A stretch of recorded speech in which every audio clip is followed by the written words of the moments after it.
Nous sommes à la Cité internationale de la langue française avec Paul Gondin, directeur de l'établissement. Bonjour. Bonjour. Alors, présentez-nous votre établissement. Alors c'est une longue histoire. Cette Cité internationale de la langue française, comme vous venez de le dire, c'est en réalité un ancien château voulu par François Ier, un château de chasse, qu'il a transformé petit à petit en château de la Renaissance. On est à l'intérieur de la cour du Jeu de Paume, là, tout de suite. Et ce château était en très mauvais état.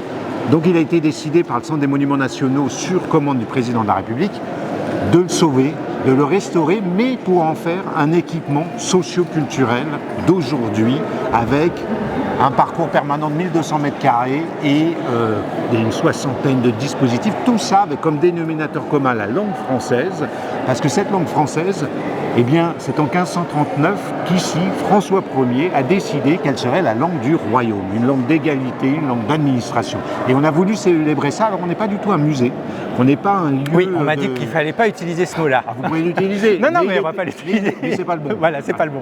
Et c'est pas un lieu où on conserve la langue, c'est un lieu où on la fait vivre. On montre à quel point la langue française, dans sa pluralité, va bien. Et notamment, mais vous allez y venir. Voilà. Alors aujourd'hui, de plaisir, tout à fait. C'est une langue charnette, c'est une langue de cuisine. De cuisine. Donc aujourd'hui, on est là pour Des mets et des mots, qui est un festival qui va se dérouler pendant 3 jours. Donc aujourd'hui, vendredi, samedi et dimanche à Villers-Cotterêts, parce qu'on n'a pas dit qu'on était à Villers-Cotterêts quand même. Oui, à Villers-Cotterêts, dans l'Aisne. Dans l'Aisne, en Haute-France.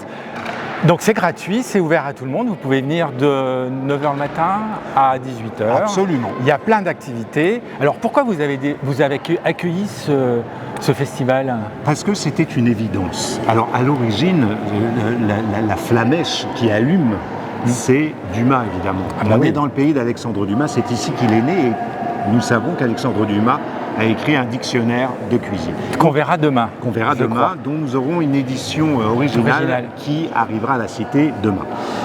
Il était assez évident, je parlais de plaisir tout à l'heure, de renouer ce mélange de grande littérature et de grande cuisine. Ah, c'était un chef, Dumas, au château de Monte Cristo. C'était quelqu'un qui adorait et l'exigence et le plaisir, et ceci à la fois dans la littérature comme dans la cuisine.